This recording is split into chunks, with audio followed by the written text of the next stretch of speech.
Alors, les cités éducatives ne sont pas des dispositifs, c'est une méthode, c'est un programme.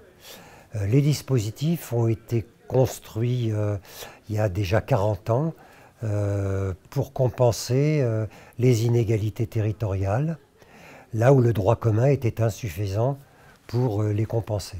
Donc du coup, on a monté ce qu'on appelait des dispositifs, comme les REP, comme les PEDT, il y a tout un tas de dispositifs qui ont été construits depuis 40 ans et qui partent du principe qu'on identifie une problématique qui serait à l'origine d'une inégalité, et on construit un projet à partir de cette chose-là, qu'on finance, qu'on livre clé en main, et qui est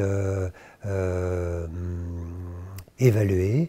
L'idée étant qu'on allait mettre plus d'argent, on allait étayer le droit commun là où il y avait des difficultés, et qu'en l'étayant, à terme, on pourrait rattraper le droit commun et cesser de l'étayer.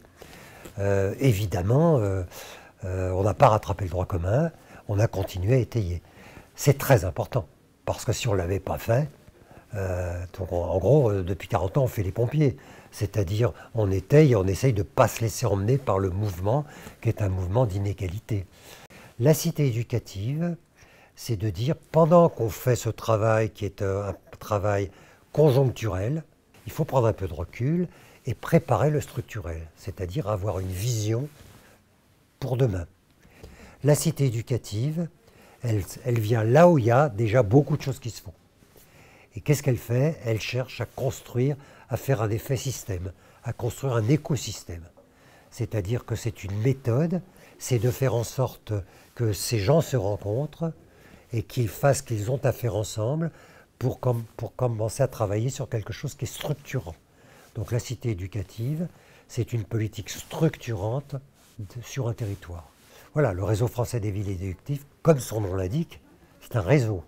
Et donc il est là pour qu'on s'alimente les uns des autres d'un certain nombre de pratiques, de choses auxquelles on réfléchisse, et aussi pour évidemment arrêter des positions, c'est-à-dire faire des choix politiques. Alors ça ne veut pas dire qu'on est tous les mêmes dans toutes les villes, mais ça veut dire qu'on partage d'abord des valeurs, ça c'est sûr, mais qu'on partage un certain nombre de stratégies en les mettant ensemble.